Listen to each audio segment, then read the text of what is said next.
While tomorrow is opening day for the Tigers, if you look at a calendar, we are 3 weeks away from that stage being set up from night one of the NFL draft. And John, we could throw people more mocks, and we probably will in the next 3 weeks. But there are so many more storylines than who the Lions are going to pick at 29. We don't even know who's going to be there. There's not really any drama. Brad Holmes could take a good football player, and we're all going to say, yeah, job well done. Yeah. Mm-hmm. So let's get to the other storylines. And you let me know if I missed anything, but I want your thoughts on all of these storylines heading into the draft. The first, to me, the biggest long-term threat in the division is the Chicago Bears. They have 2 picks in the top 10. We assume Caleb Williams. We do not know what they're going to do with the other top 10 pick. Is it a receiver? They already have Keenan Allen and DJ Moore. Yeah. Is it an edge guy to go opposite Montez Sweat? Is it a tackle opposite right? John, I'm fascinated with what the Bears are going to do. Maybe they trade out of the top 10 and get more capital. What do you think they're going to do? It depends on who's available. If, obviously, Marvin Harrison Jr. is going to be gone. Romo Dunze, if he's there, that's a possibility. I think they end up going edge because they want to get somebody that can rush the quarterback opposite Montez Sweat. And if Dallas Turner's there, that's a great pick. If Jared Verse is there, I think if either of those guys are on the board, it's probably where the Bears end up going because what do we know? They value defense. Last year in free agency, they went out and broke the bank for 2 linebackers. They kept their number 1 corner. They value being able to stop other teams. I think even at the detriment of developing their offense. They have neglected their offensive line time and time and time again. And they addressed it a little bit last year, but I think this is just another, hey, we're going to go number 1 quarterback. And then at 9, we're going to go with somebody defensively, and I think it'll be an edge guy. The most premier defensive position, an edge guy for a defensive head coach, for a team that already has Montez Sweat. And he was a difference maker for them last season. They get Montez Sweat, a buddy. A little jealousy if you're a Lions fan. But what I disagree with is that you think the Bears are the biggest long-term threat. Their proven track record just isn't there. And whether it's Eberflus, if they end up making a change, yes, they have a lot of draft capital, and if they ace the test, sure, they could be. So who's the biggest long-term threat? It could be either Green Bay, and the fact that, is Jordan Love going to be a Hall of Fame quarterback? No. But I think Matt LaFleur has proven last year that he's a damn good coach. And the one that I'm most concerned about is Kevin O'Connell. He's a really good coach. They were 7-10 last year, losing their starting quarterback very early in the season, and then they go with Josh Dobbs, Nick Mullins, Jaron Hall, and they're yucking up wins at the end. And if they were able to find a way to beat the Lions at the end, they would have been a playoff team. Yeah, but the Bears won 7 games with atrocious quarterback play. I don't think they're going to win right away with a rookie, but long-term, yeah, to me, it's just track record. I don't think Eberflus, I don't think he's a bad coach. I just don't think he's a great coach. You mentioned the Vikings. Storyline with them. They've got the 2 first-round picks now. Yeah. Everybody assumes they're trading up. Can they get to 2, 3, 4, inside the top 5? And who are they targeting? Is it Drake May? Is it J.J. McCarthy? Is it Jaden Daniels? John, I'm fascinated because that's a team that if they get it right, they got Hawkinson, they got Addison, they got Jefferson, they got playmakers, they got Darisaw at left tackle, they got O'Neal, a good right tackle. The ingredients are there with an offensive head coach for them to get in the mix as well. I really hope they screw this up. Well, I mean, I do too because of what I just mentioned. I think Kevin O'Connell is a really good coach. They find ways defensively to still be very good defense, but you don't trade draft capital to get into the first round with an extra pick at 11 and 23 and just say, you know what, one of these guys is going to fall to us at 11. They're certainly going to make an effort to move up, but who is it they're moving up for? If they want to get May or JJ or have a shot at Daniels, is Washington willing to back off of that number 2 pick? I don't think so. They traded Sam Howell. They don't have a starting quarterback. That's their plan. The Patriots, that's where it starts to get a little bit questionable as to whether or not they're willing to trade down and build up some draft capital. I think Arizona is open to the idea. We saw them do it last year, and they can trade down, get a bunch of capital, and still continue to try and put weapons around a diminutive quarterback. And so I think that they go and I think they're looking to get JJ. I think he's a good fit in Kevin O'Connell's offense. It's not a direct correlation to what he ran at Michigan, but it's pretty close.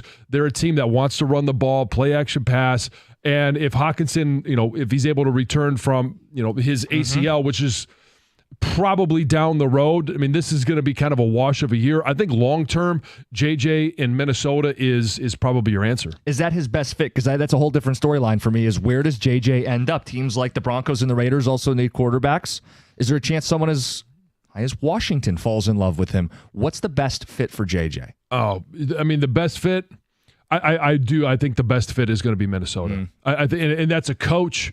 He's doesn't have to be forced to play right away. Would he be a better option than Sam Darnold? Probably, but it depends on what Kevin O'Connell decides he wants to do with the development and working with a quarterback that's going to need some kid gloves. We talked about Brock Bowers yesterday, the long shot that he would fall. He's not going to fall. Someone's going to be very happy with him as a playmaker. I think he's a wild card, though. Where does he go? Is it the Jets at 10? Is it the Bengals at 18? Their tight end room is pretty bare right now. Where could Bowers be the most immediate, dangerous playmaker? Well, where would he be the most dangerous playmaker? I think if he goes... we talked about him here with Laporta. If he goes to Atlanta, that's another offensive weapon for Kirk Cousins. I think he becomes very dangerous in Atlanta. And plus, it's very comfortable down there in Georgia. that makes all the sense in the world. I don't know that he gets by the Giants. I know the Giants, we've talked about JJ going there. I don't know that any quarterback that they want to take is available there. But if you want to build an offense, or if you're trying to give a quarterback in Jones a lot of weapons, you give him that type of guy, because Waller, is he going to play or not? Right. Contemplating retirement. A name I'd watch if they trade back. A lot of moving parts. Bowers in a Jim Harbaugh offense. They don't have a lot of proven pass catchers. Jim Harbaugh loves the tight end. They need to move back from 5. But if they did, Bowers with the Chargers could be pretty exciting. Yeah, that would all depend on who they believe they can get as a wide receiver.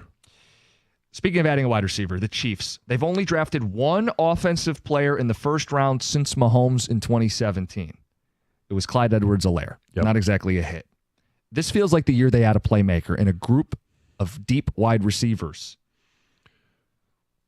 They're the reigning Super Bowl champs. Who don't you want them to end up with?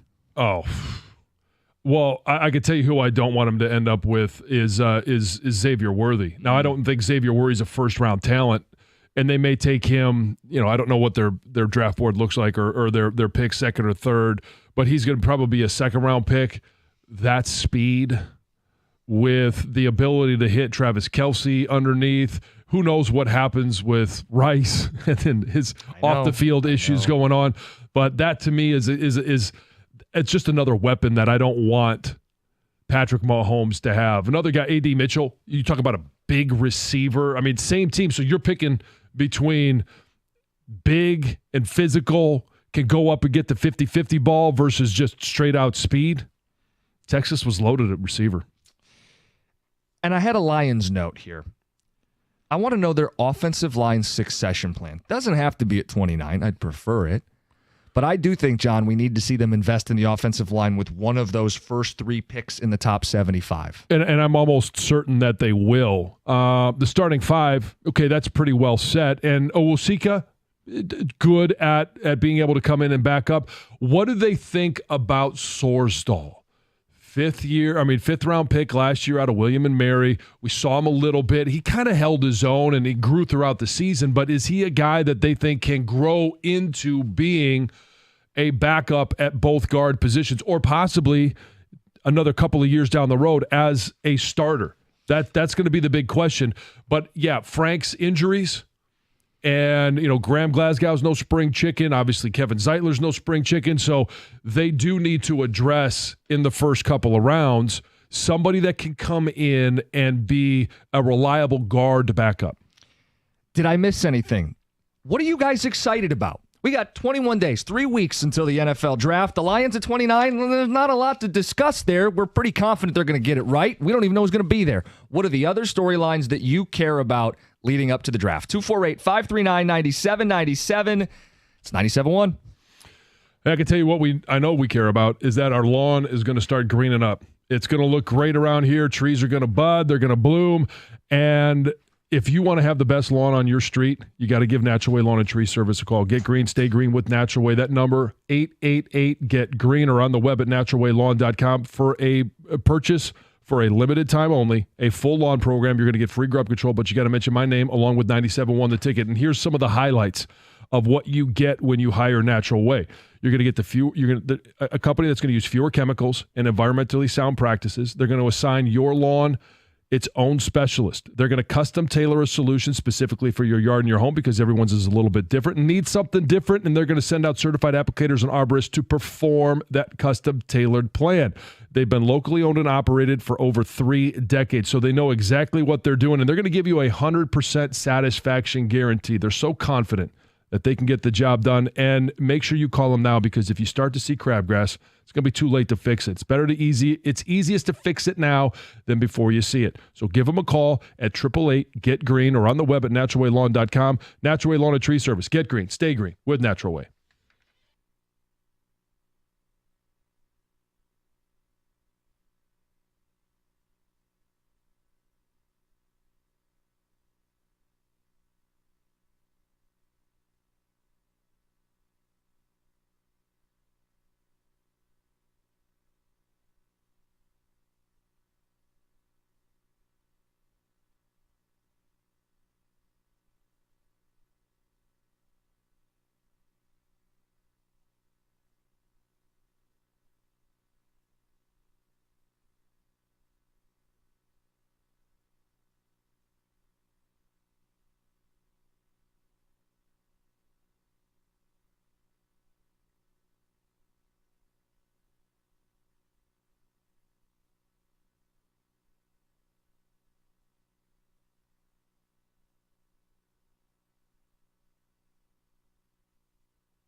It's a Thursday, which means 2 Grand Slam coming up at 7:25. Your chance to win $2,000. You're going to call in a minute or two before.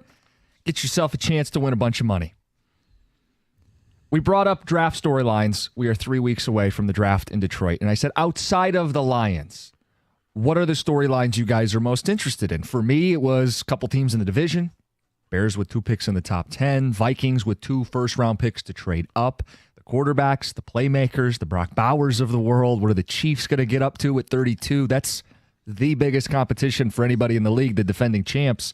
Some ticket text, 248-539-9797. Cookies, the Packers were the youngest team in the history of the NFL to make the playoffs last year. They are a bigger threat in the division than the Bears. Andrew in Ipsy. That was a bit of a surprise. I thought that the Packers were going to take a much bigger step back, having to deal with the massive cap implications and moving on from Aaron Rodgers. Now, Jordan Love didn't light the world on fire to start the season, but he finished strong.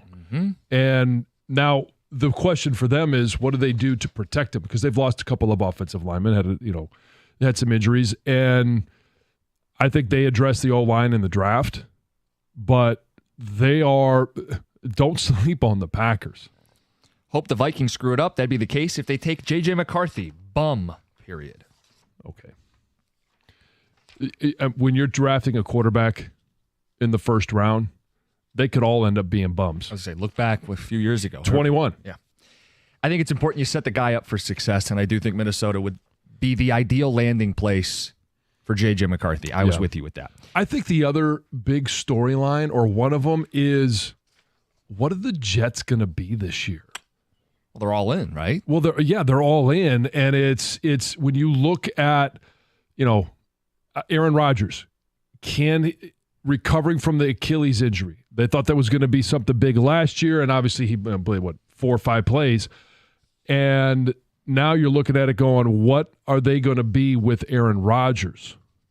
That to me is going to be a very interesting story to follow through the rest of this season, because they picked 10 too. And they've got some good weapons for him to throw the ball to. Don't be surprised to see if Brock Bowers is there at 10. Some more ticket text on movies. Came up at the end of news. John is the lone member of the show that has seen the Indiana Jones movies. I'm talking not Behind the Glass. Behind the Glass guys have seen it. But Heather and I have not seen the Indiana Jones movies. And people have a lot to say about that.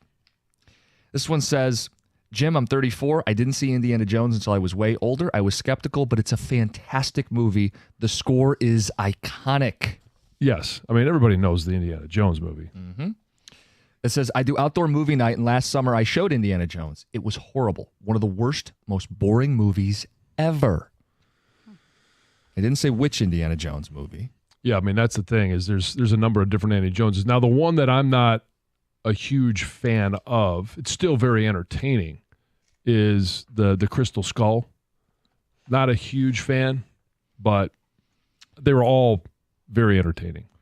I'm 25 years old. Indiana Jones must-watch series. Great movies. Absolutely, Raiders of the Lost Ark stands the test of time. Great film. Mm-hmm. I'm 52 years old. I've never seen either. Signed, Joe. John, did you really think someone who has a catio would have seen Indiana Jones? Yeah, I mean, I kind of thought about that at the break, and I thought, yeah. So this all goes back to John referencing the melting face if you look at the solar eclipse. Yes. That's how we got into this. Yes. And then you guys were like, wait a minute, I don't really get his Indiana Jones Well, I joke. let Heather fall on the sword. I knew the reference, but I haven't seen the movie. But then I exposed you. Of course you did. All right, Thank you. Anyway, I'm glad you did. I will say this, and I think even John would agree. I think Raiders of the Lost Ark may be a tougher watch for this generation because it does have its slow moments. It's more of a storytelling movie, how movies used to be made versus now. And I think you guys would maybe watch it and you'd be like, okay, it was okay, but there was a lot of downtime. So that's why I asked, does it stand the test of time? I'm being open to the concept of the younger generation and may not see it quite the quality that we see it. Well, Gov, there was a ticket text that referenced you. It said you should put together a list of movies and see what people in the studio haven't seen. Things like The Godfather, Scarface, Back to the Future, Shawshank, others. See how many of the must-see movies people have seen. Have you seen those movies you just listed? Shawshank, when I saw it, I go, this is the greatest movie I've ever seen. Good. I loved Shawshank Redemption. Yeah. I've seen The Godfather. I have seen the Back to the Future movies. I've not seen Scarface. Okay. So 3 for 4. 3 for 4. I know the references. Say hello to my little friend. I know the references. The last 15 minutes of that movie hurt. Yeah. I remember the first time I watched it, I'm like, WTF, what just happened? Yeah. Heather, have you seen them? Yeah, some of them. Some of them. Which ones haven't you seen? Godfather? It's okay. No, I've never seen The Godfather. Why? You know what? Why though? Why are you making that face? No, I bet if we ask Colin's seen it. Oh, for sure. Yeah. And maybe I've seen like bits and pieces of it here and there, but I can't recall watching the movie. Yeah. I've never seen Scarface. I love the mobster gangster movies, and obviously The Godfather's the top Isn't it of really that long? list. It is. Yeah.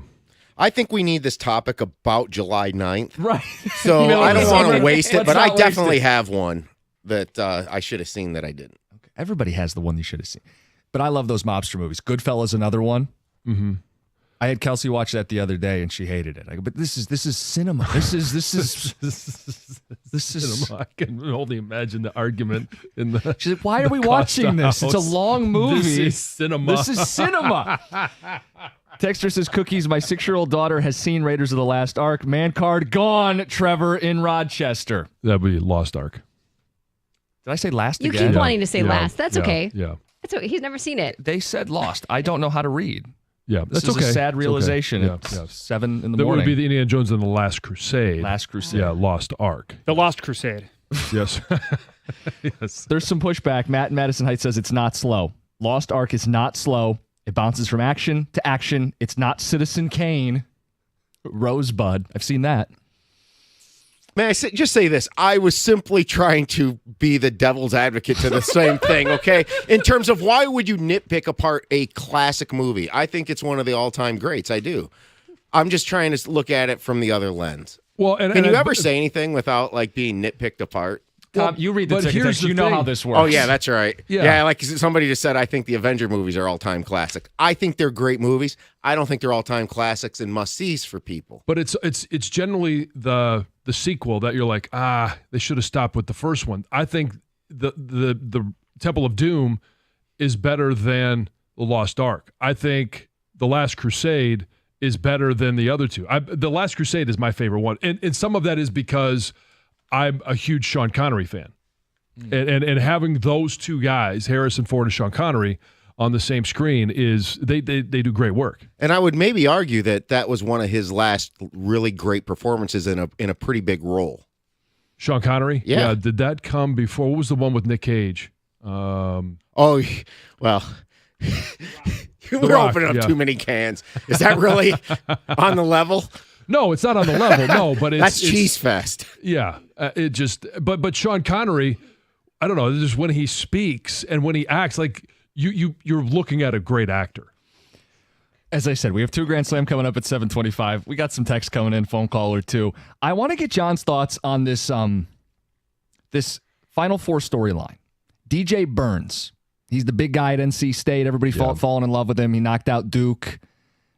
There's this belief, hey, you're 6'9", you got quick feet. If you don't have a pro basketball future, maybe you convert to offensive line and play in the NFL. John, you did that. Is that easy? Can it be done? Do you see it? We'll talk about that next. It's 97.1.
Texter says, Cookies, I've seen 2 salt trucks out this morning. It's not looking good for you, bud. Chad in Lapeer.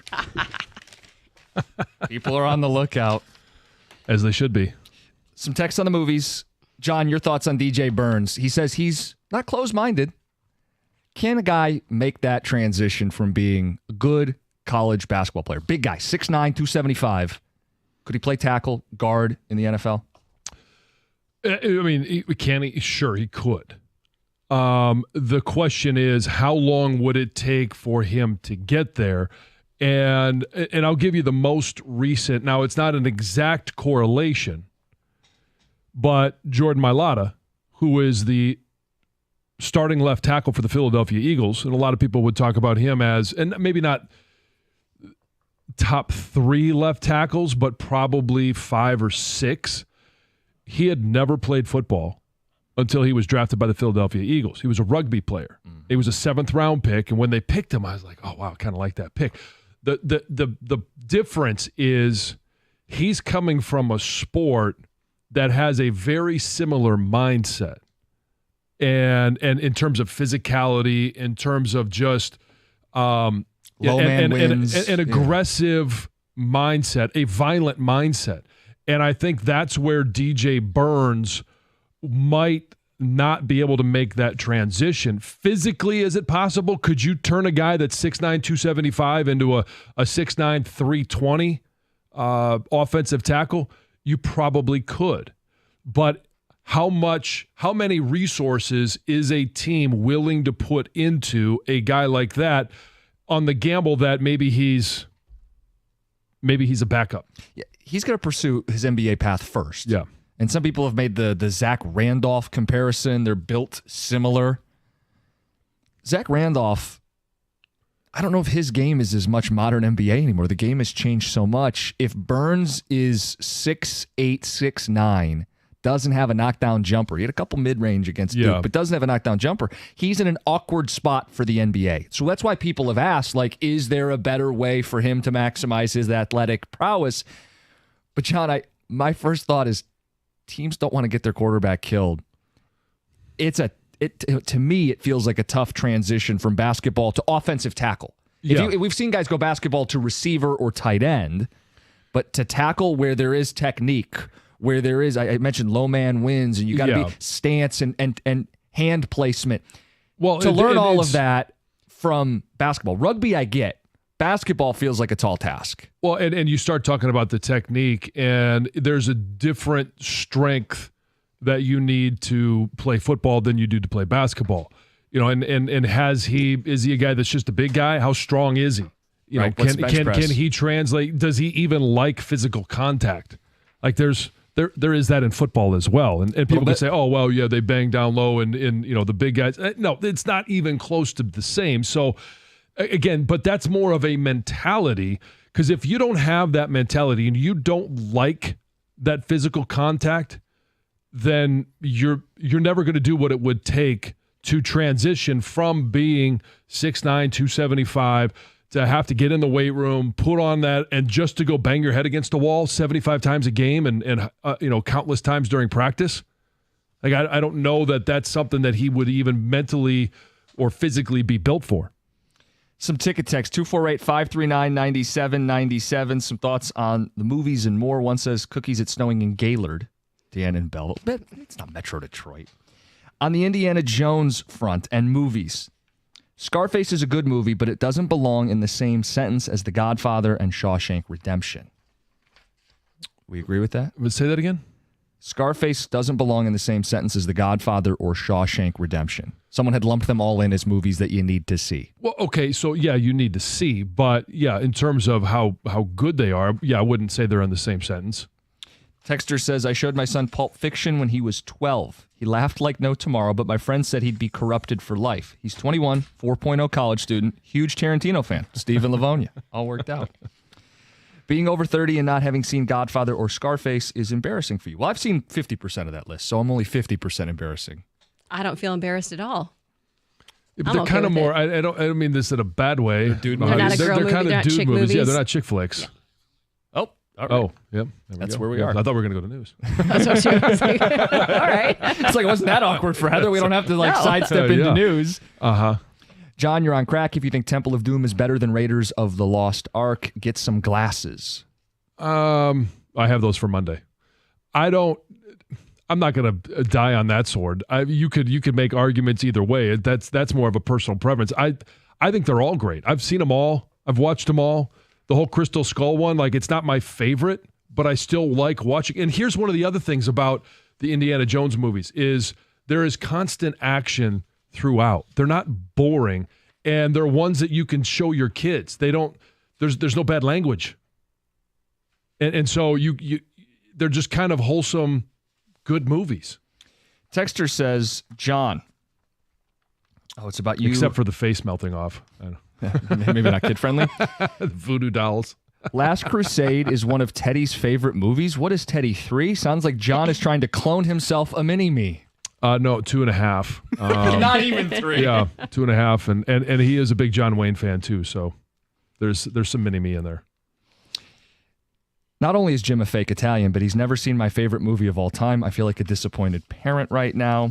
And another one says, if you haven't seen... Was that from your mom? It was unsigned. I suppose it could have been. Fake Italian. Oh, when they made I feel like a bad parent right now. I thought maybe mom and dad was texting in. Another person says, this guy says, I'm 33. I love Indiana Jones. I can't take Costa seriously if he hasn't seen the movies. I mean, there is that. Okay. Gov hasn't mentioned Rounders and done his Malkovich impression, so I appreciate that. Do you have an impression for us? Is this a thing? Not really, but I do it once in a while, and I can totally. That's why I gave you that text, because it calls me out because it's terrible. And after reading that, I feel so unsatisfied. Have you seen Rounders? Man, his money. Yeah. You haven't seen Rounders? I have. Oh, okay. Yeah. See, now Rounders, I would say this is more of a guy movie than an all-time classic. Like, I think a ticket texter just came in. Shawshank isn't his favorite movie, but he says it's hands down one of the greatest films ever made.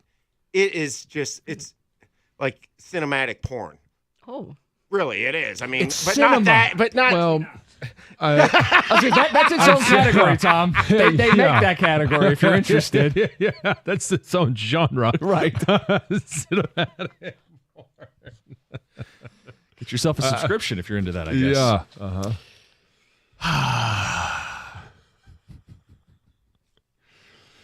But yeah, that is, and trust me, but that's part of why I love showing Teddy those movies, because they're like when we're talking about The Last Crusade at the beginning of the movie. It starts off, they're in a cave, they find this artifact, and then there's a chase, and they're going through the circus train, and it's the animals, it's the action, but there's no foul language, so I don't have to worry about. I mean, his first words may be bad, but that won't be because of the movie.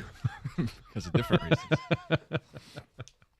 248-539-9797. We've got the 2 Grand Slam coming up at 7:25. We are going to get into the Stephon Diggs trade. Yesterday in the NFL, you got a team going all in. Houston Texans. There's plenty of risk in adding Stephon Diggs, and we'll highlight that too.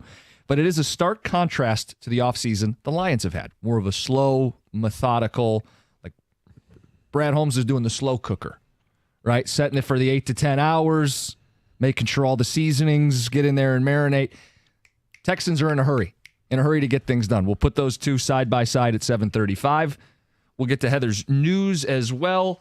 And we are going to talk solar eclipse today. I don't want to get lost with what we've got coming up tomorrow with Tigers opening day. Yeah. We will talk eclipse in the 8 o'clock hour.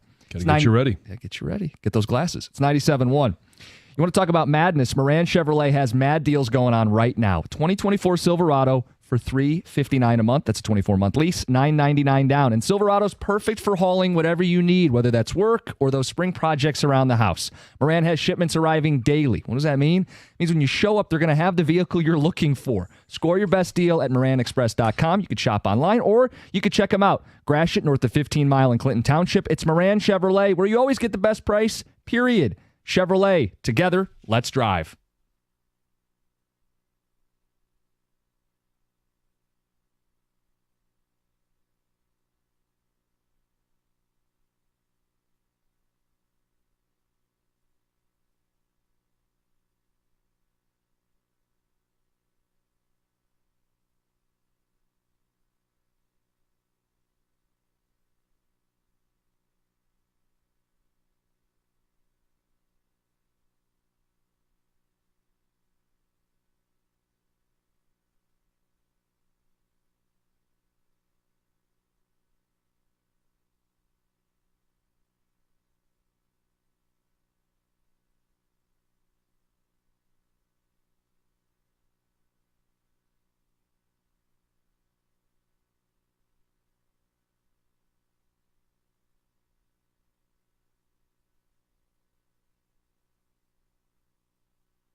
get to Heather's news.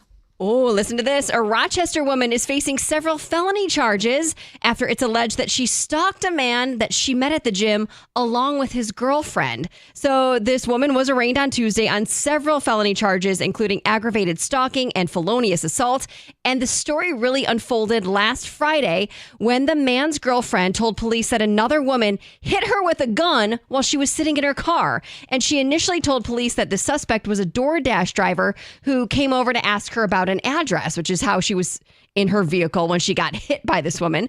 The suspect just hit her with the gun and then sped away. Well, they were able to identify the suspect, started interviewing her. It turns out that she just saw this guy. It doesn't even sound like she met him at the gym, but had an infatuation with him and started stalking. She went over to the girlfriend and hit her with the gun because she wanted to scare her.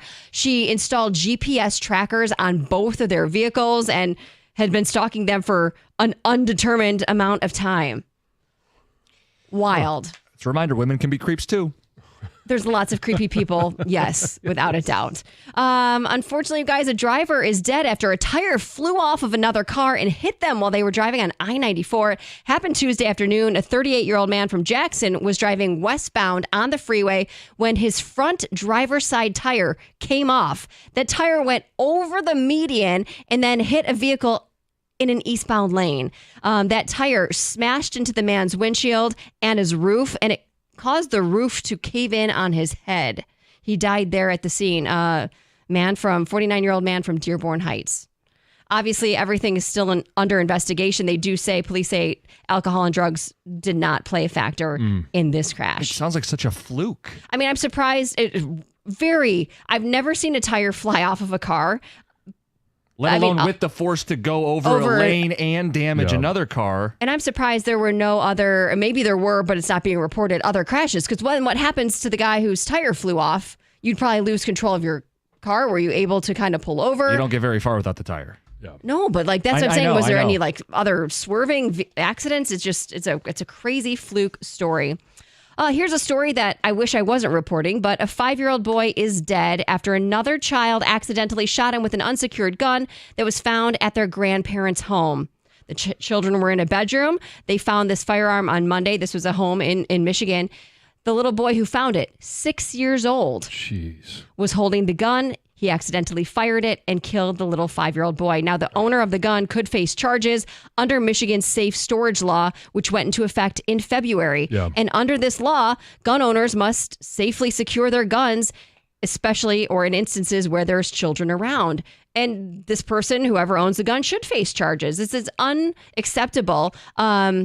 They could be looking at up to 15 years in prison for not properly securing their firearm. Yeah, it obviously it's highlighted when it's kids, but you don't want anybody that is not you to have your gun. And just imagine this story all around. It's the grandparents. You drop your kids off at grandma's house. It's like one of the safest places you can drop your kids off too. Oh, devastating. Not so devastating. C.J. Barrymore's in Clinton Township is celebrating 50 years in business. I grew up going here, and it has transformed so much since I went. When I went, it was literally just a putt-putt golf and beach volleyball or sand volleyball. That's all that was there. And now they have expanded, added new attractions. And this year, they're adding a new 3-story go-kart track. Oh, wow. Yeah, it's called Indy Sky Track. It has a 30-foot-tall vortex. It's going to open on May 3rd. That's like the opening day of the park, if that's what you want to call it now. They are going to let 50 lucky winners get a chance to ride on this track before it opens. They did some online contests. They say the winners will be announced on April 5th. That's awesome. Good for them. Love a go-kart track. Oh, when I was a kid, I was scared of them. I was always scared I wouldn't see the flag and I would be like the last one driving around because I'd like go around again. So I was always scared. So you get to drive longer. I know, but that scared me because I never wanted to like be the last one. Yeah, break rules or like I was just scared of them a little bit. But now, go for it. Now, now you're a rule breaker. I remember trying to. You got Confrontational Collins got your back. Yeah, you're look out. Going around again. I remember trying to scope out what's the fast one. You're trying to figure out as a little kid, like which one's the fast one.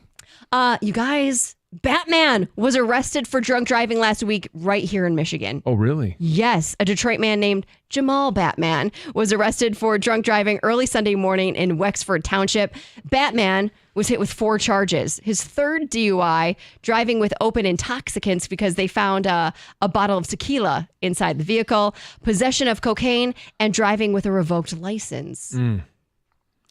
Batmobile stays in the garage. Yeah, it's getting locked up. That's getting taken away for sure. Hey, it's National Burrito Day. Go celebrate. There's a lot of national chains that have some burrito deals going on. Taco Bell, we all know that, has a buy one, get one half off deal. Qdoba has rewards members can get a free burrito with any entree and drink. So All right. Chipotle has deals going on. Lots of places like that. Go get your hands on a nice burrito. Who doesn't love a good burrito? Yeah, take advantage of it. When was the last time you had a burrito? I mean, do they have veggie ones? I had my first burrito a couple years ago. What do you mean, ever? Yes. Heather. When I was pregnant with Emily, we went to Craved a burrito. Well, no, we went to a Mexican restaurant and I'm like, okay, well, what should I get? And I got my first burrito ever. Yeah. In your 30s. Yep. I'm just trying to make sure I that's understand right. this. I had one 2 days ago. He's trying to point it out. I'm so confused. I'm a weird eater, and Mexican food was never something I sought out. And it was great. I loved it. I've never had one since, but I would. I'm open to it. Of all the revelations. All right, $2 grand slam. I know. It's weird.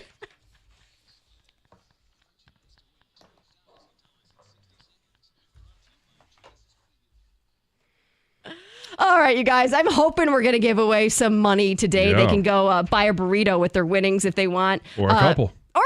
Yeah, why not? Maybe bring one to me. I'll try that one too. But anyway, we all know the rules, right? 60 seconds, 10 questions. We're going to get through as many questions as possible.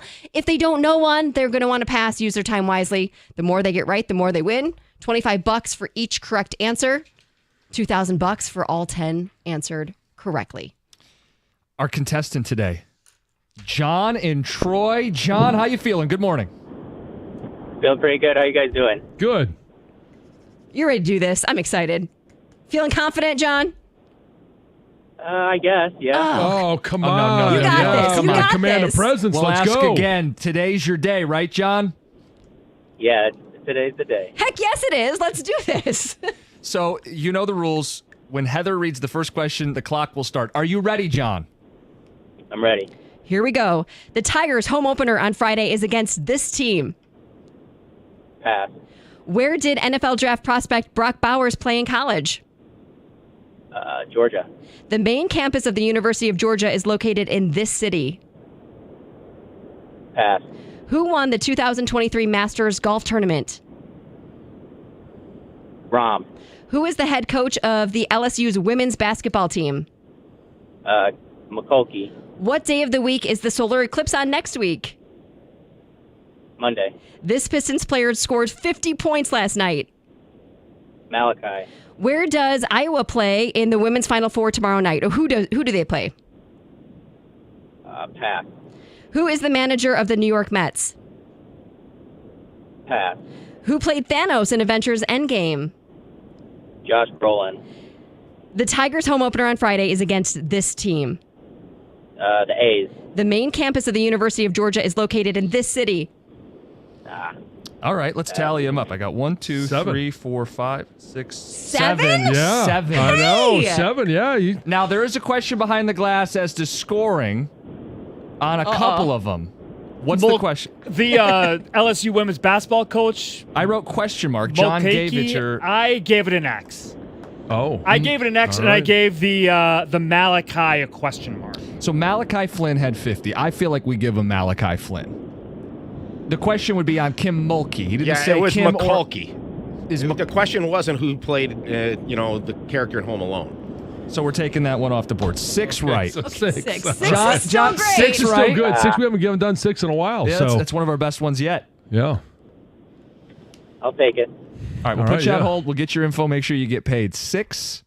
That's $150. Yeah. And I had a mess up in there too, so good for him. I don't think he was getting that one anyway. Maybe not. I had the question next to Mulkey. He did not get that right. 6. He 6. knew where he knew it, Yeah. Yeah. I think. But I'm happy just- he got back around to A's because when he passed on who the Tigers are playing tomorrow in the home opener, I was like, oh, I don't know how Yeah, this guy's this could going to be a do. This could long be 60 seconds. But he rallied. He did a very nice job. Let's go through it. The Tigers' home openers against the A's. Brock Bowers played at Georgia. He did not get where the campus is located. Athens. He got John Rahm, who won the 2023 Masters. Masters next week, by the way, right? My calendar's right. Yeah, I think so. Kim Mulkey, LSU women's basketball coach. Mm-hmm. The solar eclipse is Monday. He got that right. Malachi Flynn dropped 50 points for the Pistons last night. Iowa plays UConn in the women's Final Four tomorrow night. Mm-hmm. The Mets manager, Carlos Mendoza. And Thanos in Avengers Endgame. Josh Brolin. Yeah. So we got that one. Well, I don't know that we haven't had somebody get those very often. And so for him to pull that one out, I mean, he finished strong, obviously. Tough start, but he did go back and get the A's. 2 Grand Slam brought to you by Genesis Credit Union. Your next chance to win up to $2,000 next Tuesday at 7:25. Coming up next, Texans are all in. I mean, all in. They're willing to take Stephon Diggs, which is a headache the Bills wanted to get off their roster. There are 2 schools of thought. There is the Houston way and the Lions way. We'll talk about it next. 97.1.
Yeah, tomorrow's the day. We'll be out at Music Town, second level of Hockey Town, downtown, opening day. Tigers baseball back. It's on a Friday. You got Scooble on the bump. The Tigers are the only team that hasn't lost yet. Doubleheader later today. We'll talk a little baseball as the show rolls on. I want to talk about the Lions in this offseason. John, do you like a good crock pot meal? Oh, who doesn't? Right. Yeah, it's like putting it in the smoker, just in the kitchen. Right. But it's not ready right away. Right. It takes a little time. It takes a little patience. Right. And when you're hungry, it's really hard to be patient. Say you've waited your entire life for a Super Bowl. Your hunger's real. It's a lot harder to just set it on the counter and come back later in the day or when you finish your workday. Patience is a virtue, as they say. Yes. It's especially hard when you're hungry and somebody else is eating. The Houston Texans are all in this offseason. They went out and added Danielle Hunter, a name we really liked. They traded for Stephon Diggs yesterday. And listen, there are red flags that we should talk about with that trade, but their philosophy is aggressive, all in. Brett Holmes is cooking, but he's got brisket in the smoker, or he's got the crock pot chicken meal going. He's going about it a very different way. And I wonder, is there any jealousy from Lions fans seeing how Houston has attacked this offseason? They won a playoff game last year. They feel like they're in the mix in the AFC. Is there any jealousy from Lions fans? 248-539-9797. Because it's hard when you're hungry. Someone else is eating, and you know dinner's going to take some time still. Right. And so, obviously, the big ad for them was Diggs yesterday. And it's going to be a tough pill to swallow for Buffalo in terms of the cap.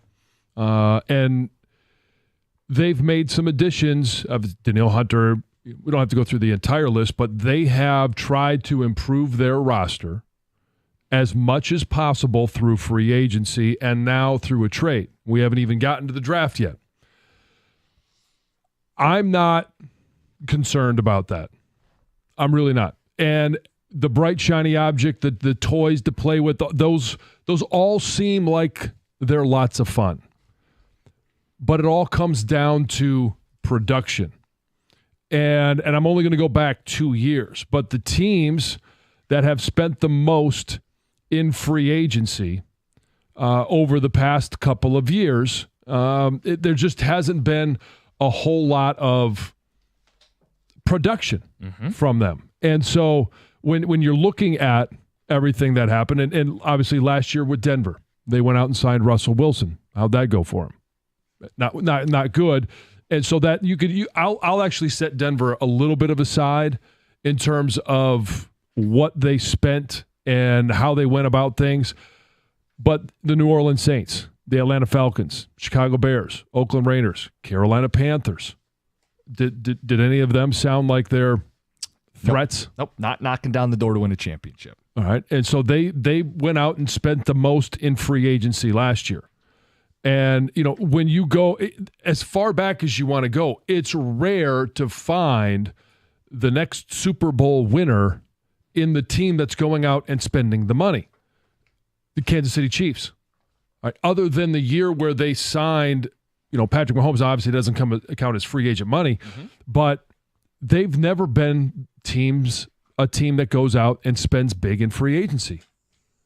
It's all developing through the draft, complementing your team with as many, players as possible, but it doesn't have to be at this time of the year going and looking and saying, wow, they signed Danielle Hunter. Wow, they got this receiver. Wow, they did this, they did that. Because I was a part of a team in 2000 that went out there and tried to spend a whole bunch of money. It was Bruce Smith, Mark Carrier, Deion Sanders. Like, you go right down the list. And we weren't a good team. We had come off winning a division, and everybody thought, oh, well, you add these pieces to it, you're just going to be that much better. That's not always the way it works. In fact, it rarely works that way. Yeah, I would say jealousy is normal. When the team makes a fun move, you go, I wish we would. But it's not like Brad Holmes is sitting on his hands. I thought they had a good free agency period when all was said and done. It's not like they didn't spend money. So Danielle Hunter was what? He was like a $24 million player. Yeah. DJ Reader plus Kevin Zeitler plus Carlton Davis. It's not like the Lions sat on the money and didn't spend it on critical areas to improve their football team. The Diggs thing was the headline yesterday. We should peel back the layers of that onion for a second. Because while on the surface, Houston just added a bona fide alpha dog, number one receiver for their young quarterback. Round out the receiving room that already has Nico Collins, right? And they'll get healthy with Tank Dell, and they have Dalton Schultz. Wow, what a passing attack that's going to be. They added Joe Mixon, right? All the big moves. Stephon Diggs, something's wrong there. Buffalo is a Super Bowl contender. They are paying $30 million in dead cap to move on from him. Not for a first this year, not for a second this year, but for a second a year from now. That says there's some kind of radioactiveness to Stephon Diggs. There were always talks about malcontent and is he a good locker room guy. You got a young team trying to win in Houston. They're bringing that guy into that clubhouse, into that locker room. I don't think this is the big win for Houston that maybe people thought when they got the notification on their phone yesterday. I think it comes with real risk for this team. And I appreciate that Brad Holmes is upgrading his football team while minimizing risk. That's the one thing you could say every offseason for Brad Holmes. They've gotten better, and they haven't put themselves in a risky position where it's going to come back to bite them. If Zeitler falls off a cliff, he's in his 30s, he gets hurt. Listen, it's a tough gig playing on the offensive line. It's a one-year deal. If DJ Reader, who's coming off that the quad injury, right? Yeah. If he's just never the same player again, it's a 2-year deal and it's not fully guaranteed. You go, you know what? We tried. We're done. There are moves to win right away because the offense and defensive line is going to be what's going to power this team. But it's not the risk that I feel like the Texans have taken with some of these moves. Of the two philosophies, which one wins?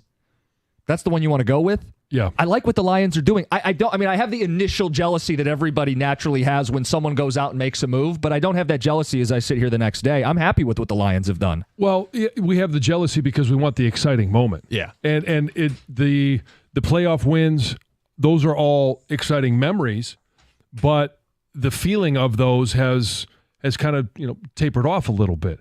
And then we had free agency. We're going to have the draft. We're going to have some of these moments in the offseason where you want to have that moment of excitement for your team. And there just haven't been a lot of those moments of excitement in regards to Diggs in terms of the player that he is. And I got this yesterday a little bit. Gosh, I wish the Lions would have done that.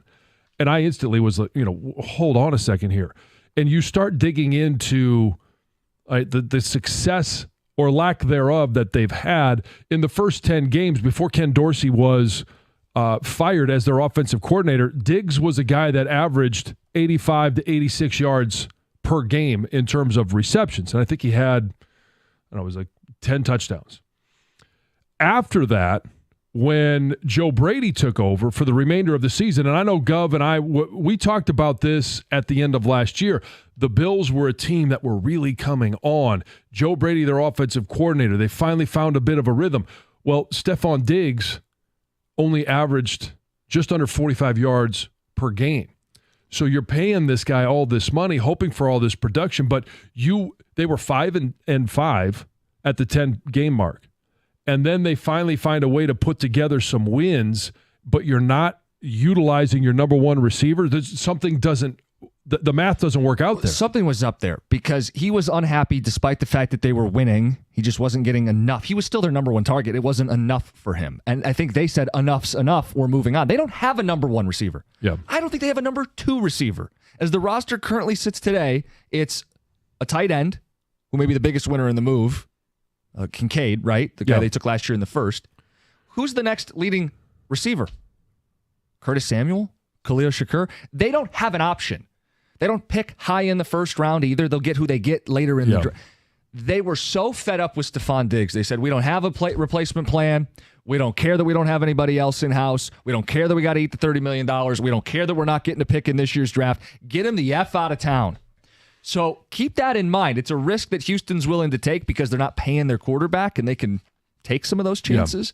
But I'm not envious of the Diggs move. And as a whole, as we zoom out for free agency in the offseason, I'm not envious of them overall. I think Brad Holmes has made enough moves to upgrade this football team. I'm not jealous of Houston. But it's a question for you guys. 248-539-9797. Some good ticket texts coming in. You want to jump the line, grab a phone call. We'll get to you. It's 97.1. Hey, when it comes to managing your finances, you need a bank that gets you and is genuinely interested in your success. That's why I bank with First Merchants Bank. Whether it's your business banking or day-to-day personal banking, First Merchants Bank is 100% interested in helping you prosper. First Merchants bankers are attentive. They're going to take the time to get to know you and work with you to build a plan that fits your financial situation. When you make the switch to First Merchants Bank, you're also going to get access to their highly rated mobile banking app with innovative personal finance tools. Plus, they're deeply connected to the community's needs because it's their community as well. And they volunteer and donate on a regular basis to local causes to ensure that we all prosper together. This is the difference of 100% interest in you. For a better banking experience, visit firstmerchants.com. That's firstmerchants.com. First Merchants Bank, helping you prosper. Member FDIC, equal housing lender.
We got a nickname for Brad Holmes on the ticket text. Oh, boy. Look, nicknames.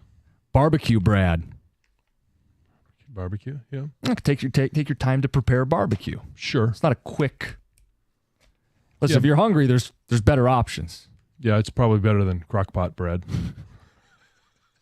Brad Holmes is building a roster for long-term success. Might not be shooting for a guaranteed Super Bowl win every year, but if you assemble a team that can get to the playoffs consistently, your chances go up. Let Brad barbecue. Matt, in a van. Well, and when we talk about this Diggs topic, you can see it on both sides in regards to, okay, the Texans, now they do have C.J. Stroud, rookie quarterback. I know that was a large part of your angst with Jared Goff. Mm-hmm. But when you have that, you're not paying your quarterback. Now all of a sudden you can pay some of these other guys. You could spend more money elsewhere until C.J. Stroud's time comes and you're going to have to pay him. That day will come. But you're also looking at a team that is, 6 years further down the road than where Houston is. That's where Buffalo is. We have seen them have to clear salary cap space. They've cut offensive linemen, defensive linemen, wide receivers, defensive backs. Like they have cleaned house. Part of it was because of salary cap issues. Others is they didn't necessarily acquire the guys that they thought they were acquiring. Diggs has been an issue. He's been productive at times, but it never equated itself to a Super Bowl run. Didn't think he was worth the headache, so they took what appears to be not very much, right? Taking a cap hit and getting a second-round pick in 2025 for a guy who's a number. Yeah, not even this year, but the following year. Ticket Texter goes, they're going to have to do what Kansas City did, which is you move on from Tyreek Hill, and you're going to have to pick up the pieces, and your quarterback's going to have to be great. If Josh Allen's one of these 3 or 4 best guys in the sport, Buffalo's still a contender. That's some of their thought process, I guess. Well, he's been in the MVP voting, top 5 MVP voting, 3 of the last 4 years. And if this is going to be a huge, I would see this as a huge opportunity for him.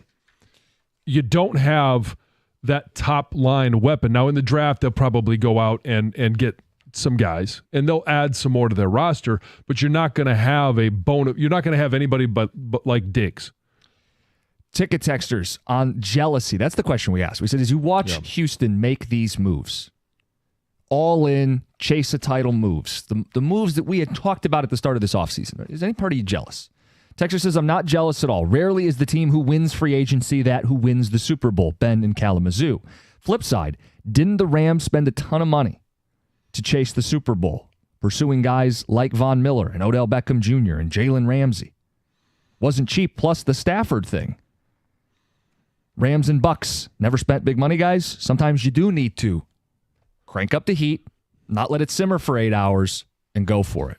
So the Bucks have to go back and look and see what they spent when they won their Super Bowl, because they didn't break the bank on Tom.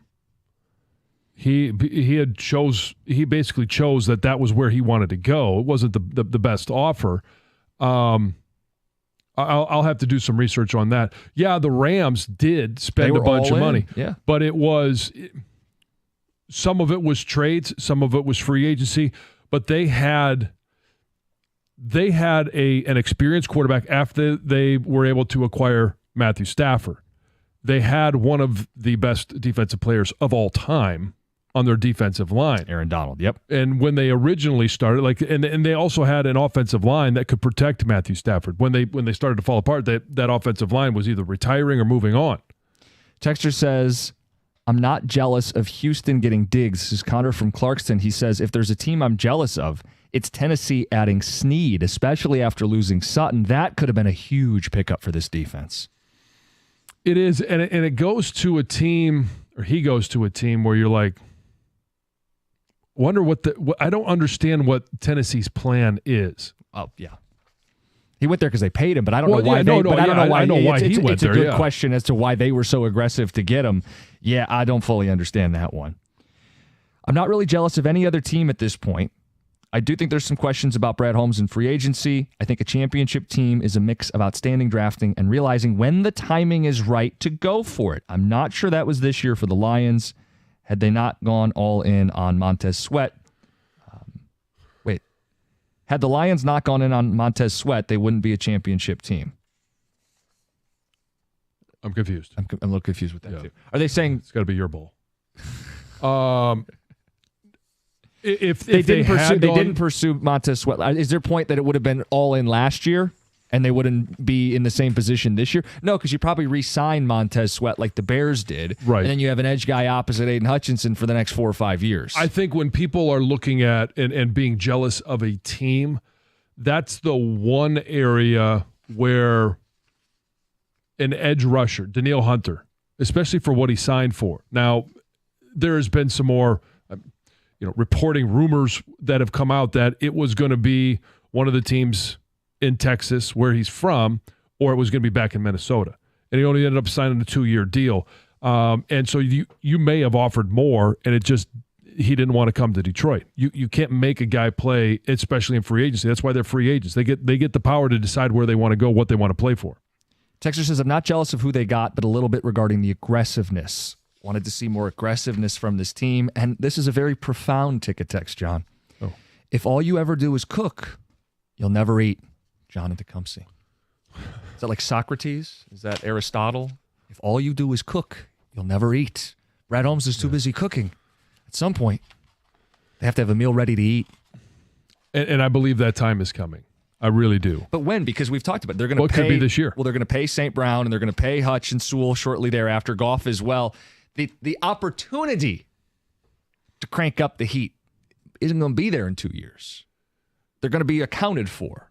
They're going to have paid their own, kept their own, extended their own, and it's going to be a lot more of shorter-term deals that they're already making. That was the question. Yeah, but it doesn't mean they can't win with their own. Correct. And win it all with their own. I mean, they were 30 minutes away from the Super Bowl. Yeah. And they are better now than they were then. So there, and again, we don't have to go down this road, but there's a lot of things that went right at the end of last year for the Lions. The number one thing was they were able to be as healthy at that time of the year as they've ever been. And against other teams that they were playing, the Lions were extremely healthy. Now, do they get that good fortune again where maybe they, if you're down an offensive lineman, or if you're down Frank Ragnow, who is that against? And does Graham go in there and do what he has to do and be a team that is able to escape with a win when maybe if they're down Frank on a different game and all of a sudden it costs more?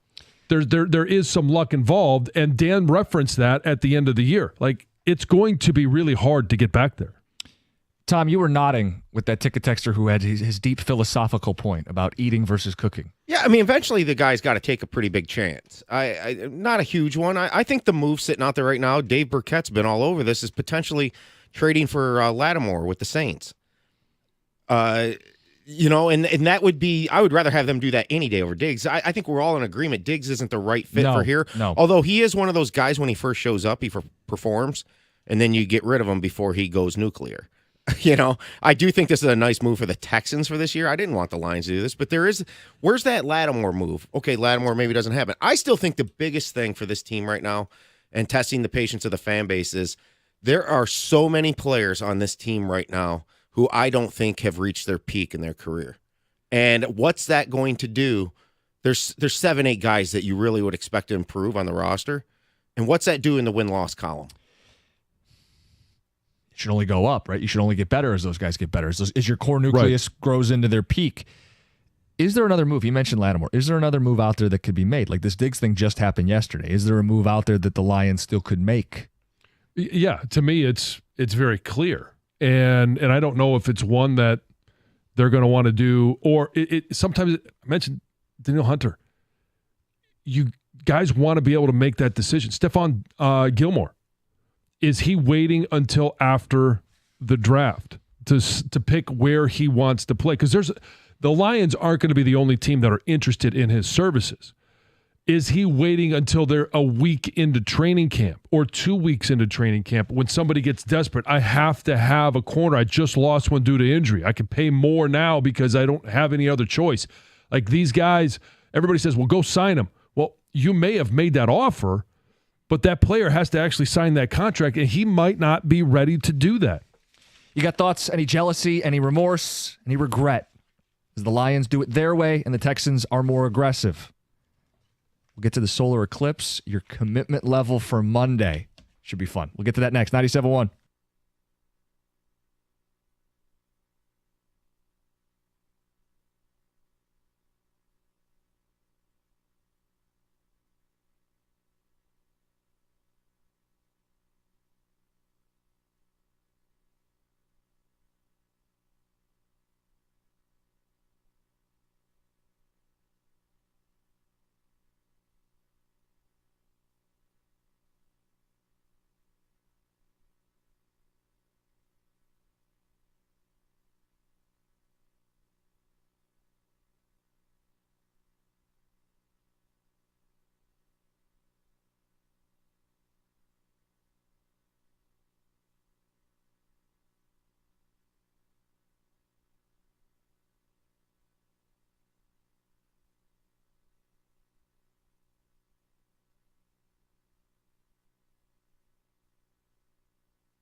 NFL draft 3 weeks away from today. They'll have the stage set. First round takes place 3 weeks from tonight. The biggest draft storylines. The Lions pick at 29. We don't know who's going to be there. I don't think there's real debate as to what, is Brad Holmes going to get it right? People trust the guy. The non-Lion storylines. The biggest draft storylines at 8:35 this morning. We'll get to Tigers opening day eve before the hour ends. And we got the eclipse on the horizon. Yes, it is. It'll be way above the horizon when it finally gets here on Monday. Preparations. How committed are you to this? I'm committed. I ordered the glasses earlier in the week. They Gotta have 'em. arrived last night. Just disappointed. I had to buy them in packs of 5, and so obviously I have some extra. You know what, You could sell them Costa? John, I have yet to buy them. for a profit. Yes. How much are you going to charge me? They're 20 bucks a two piece. pairs. There you go. $20, $40 to get you a pair. $40. What are they, like $5 on Amazon? I'm not giving you. Hey, it's about availability. I'm sure, Heather, Yeah. they're still available, right?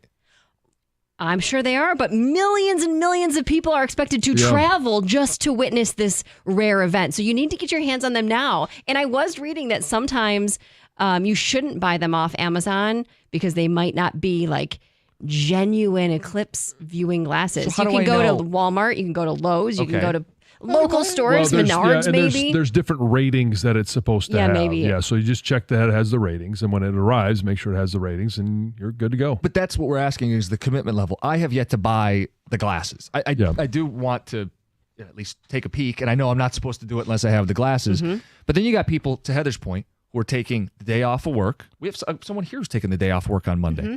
We have people who are driving out of the state. Yes. Going to Airbnbs. They're going to dedicate, how long does this thing last? A couple hours? I mean, Well, you're it asking the wrong depends. girl. Yeah, I'm so not really that into it. there are people that are buying plane tickets so Right. that Well, they can travel along the path of totality. That's cool. Yes, I A little agree. much, but I'm sure. not that into it, obviously, so I would never spend that kind of money. But if you're into it and you really want to witness this, that's the way to do it. It's the only guaranteed way to do Yes. it because you could have cloud cover and then all of a sudden you make this trip down to Luna Pier because that's the only city in Michigan that's supposed to be in the path of totality. Now, Right. we did look, and I mentioned this yesterday, I think we live in Plymouth, and it's supposed to be like 98.